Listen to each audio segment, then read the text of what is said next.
Alrighty, we're back. Hi you guys and welcome to my channel. I'm back with a new video and you guys want me to check out some more from Andrew Tate.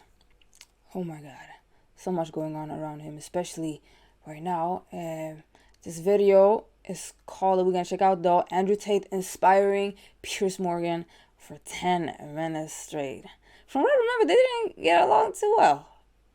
Maybe I remembered wrong, but I'm not gonna rival. Let's get straight into this video. Let's see what they're talking about. Let's see.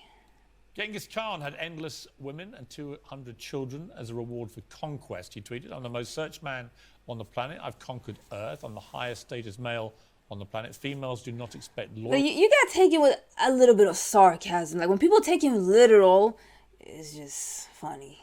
From me. They only expect that of lesser men. Then there was this: imagine having less than 10 children because you're who doesn't have 4 wives. Genetic failures. Finally, if a girl follows me and she's hot and I see a single picture of her in a private jet, it's block. Women can't afford jets. Women are all brokies. Why are you flying around on some man's jet? You should have been a virgin when I met you. Haram. All right, Andrew Tate. Now you're getting very near the knuckle with some of those tweets. Am I? You tell me. I don't think so. I think people can understand they're semi-satirical. I think people can understand. That's just what I said! Do you mean them as jokes or do you mean them? People take him too serious. I mean, they're a He knows what he's overall doing. public commentary and observation. I do mean what I say. If I were to see a girl I on a believe private that. plane on Instagram, for example, I would assume that a man put her on that private plane. I would not assume she bought it I feel like he's mixing it up. herself. That's what What if makes it was it Perhaps that makes me entertaining. misogynistic. What if it was Ariana Grande or Beyonce? Well, that's slightly different, isn't it? Why? Because they're famous and very They're rich. women?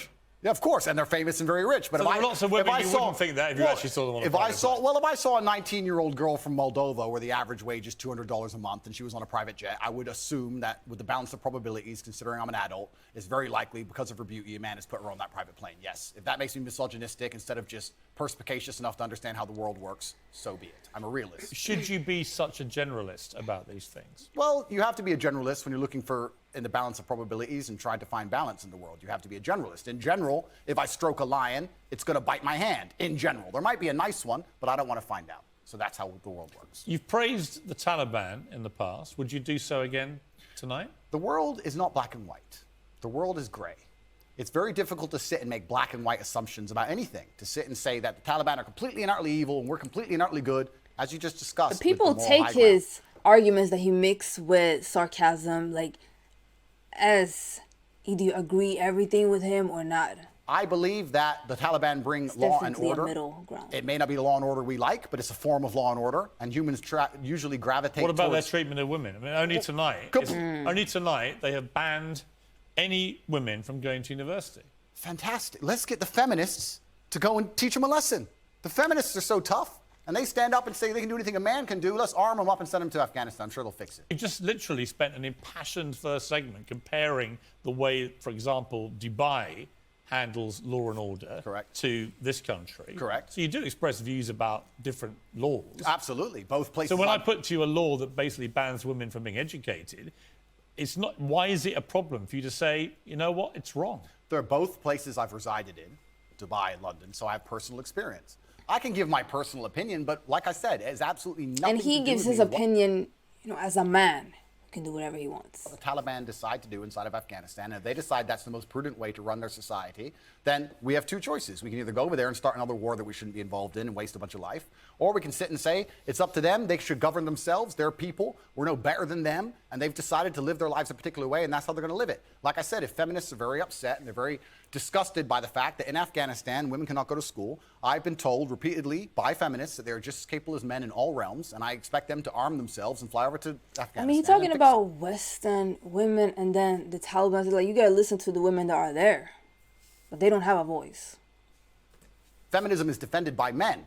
Men stand up and defend feminism, not feminists themselves, because they're incapable of violence. And we're in a situation now where you're saying that we should send men to go and fight for feminism. Why? It's not a man's problem. No, I think I'm If saying feminists that, believe well, this- I think men can be feminists too, because if feminism believes in equality for women, It's not I'll about sign up to equality, it. but I don't agree with radical feminists who hate men. Right? To me, the radical anything to me is a bad thing. I'm gonna stop. Yeah, and I think most feminism in the West currently is radical. Well, some of it is, no question. Absolutely, but this is my point. My point is that what the Taliban are going to do whatever the Taliban decide to do.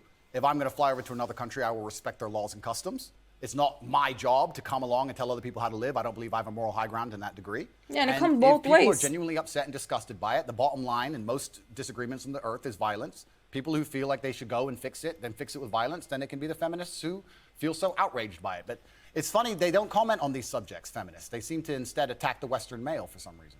It's an easy win for you to make women think you're not anti them, to say that when they're not given equality, as the women in Afghanistan clearly are not, because they're not allowed to go to university now as of today, that is clearly unequal, unfair.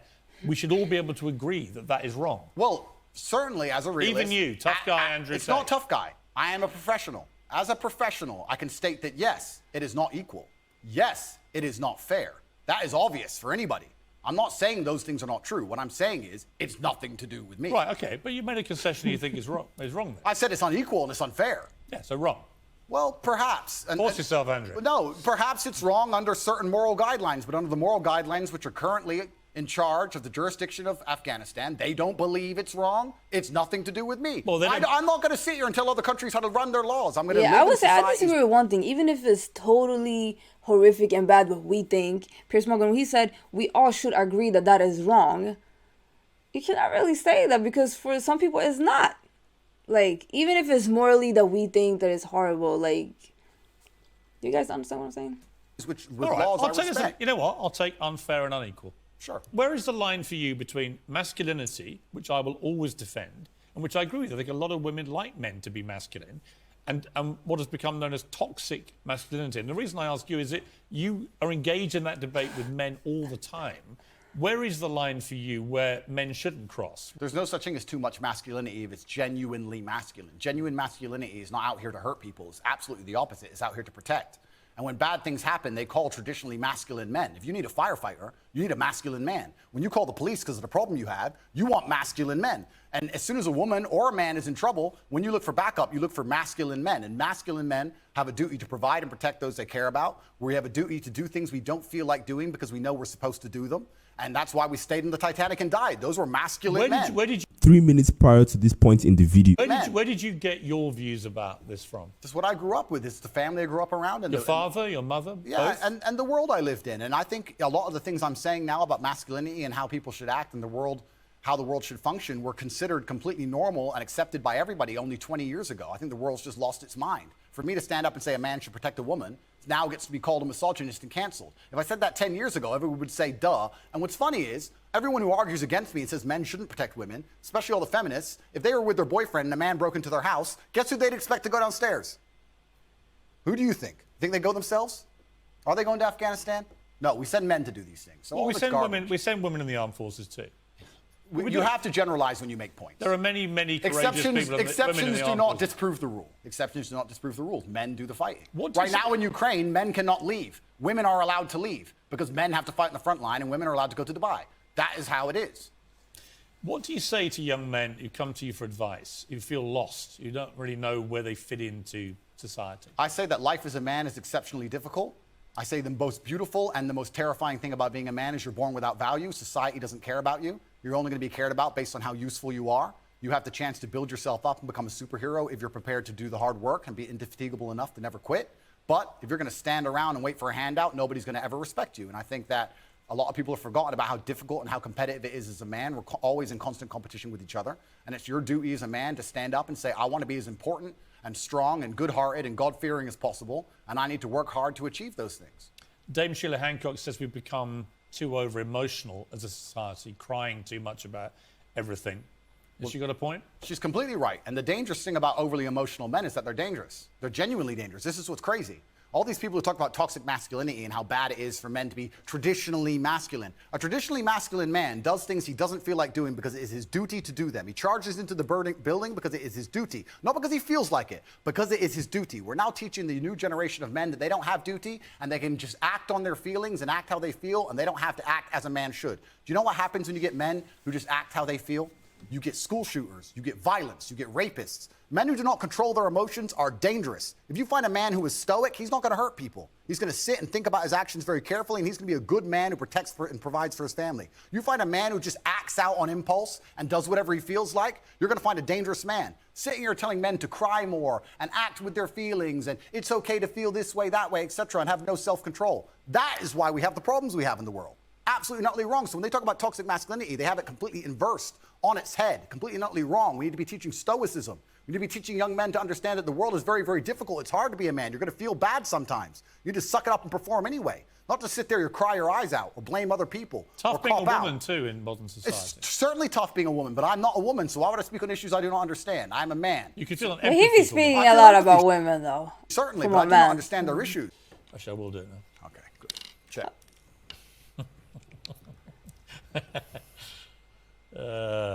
Check.